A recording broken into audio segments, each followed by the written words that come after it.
Shalom saudara dan saudari yang dikasihi dan diberkati Tuhan. Jumpa lagi dalam R4M, Renungan 4 Menit.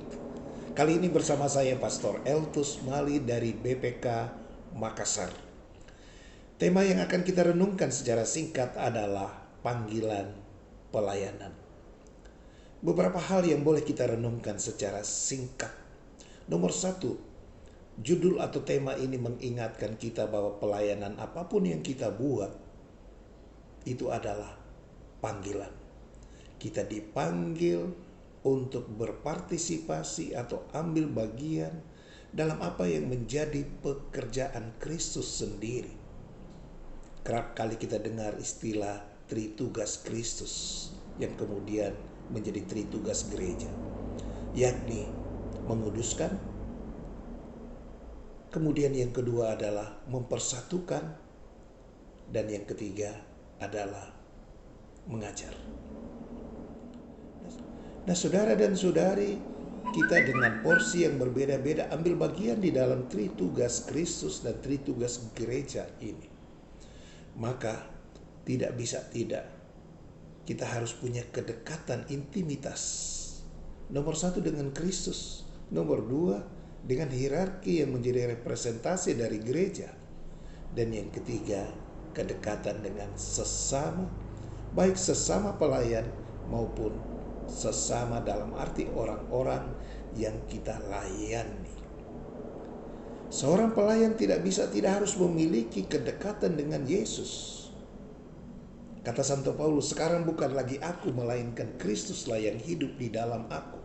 Galatia pasal 2 ayat 20. Dalam kedekatan dengan Kristus itulah seorang pelayan akan menimba spiritualitas seorang hamba yang melayani.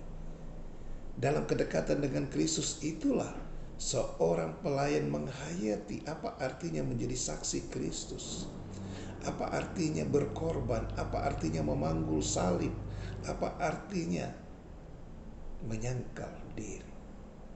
Dan berikut kedekatan dengan hierarki. Karena justru di dalam hierarki, khususnya kumpulan para uskup, dalam kesatuan dan semangat sebagai satu tubuh Kristus, di sanalah ada kuasa mengajar yang kita sebut sebagai magisterium.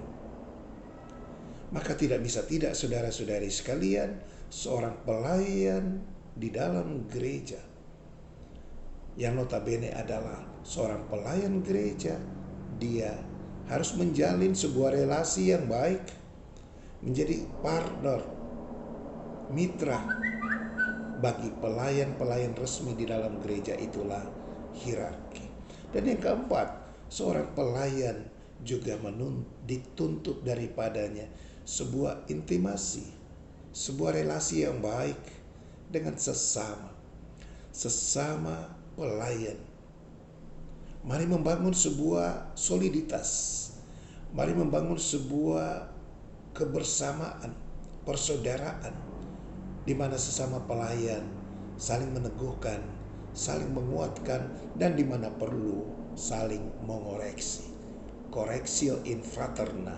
Kita mengoreksi dalam suasana dan aroma persaudaraan. Dan berikut, kedekatan dengan sesama itu kita tunjukkan di dalam sikap seorang pelayan yang rendah hati. Seorang pelayan yang jauh dari kesan arogan atau kesombongan. Seorang pelayan yang juga mau berkorban.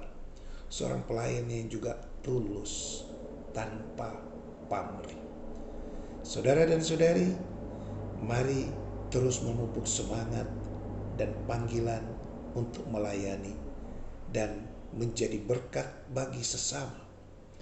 Apapun yang kita lakukan di dalam pelayanan, kita lakukan itu sebagai sesuatu yang datangnya dari Tuhan. Kita lakukan dalam semangat kebersamaan dengan Kristus sendiri yang mempunyai pekerjaan. Tanpa kedekatan, tanpa kebersamaan dengan Kristus dan gerejanya, kita mungkin seorang relawan yang baik, seorang pekerja sosial yang handal, tapi boleh jadi kita bukan seorang pelayan dalam arti yang sesungguhnya. Dan apapun yang kita lakukan dan kita kerjakan di dalam pelayanan, semuanya kita persembahkan untuk kemuliaan Tuhan yang semakin lebih besar. Tuhan Yesus memberkati kita semua. Amin.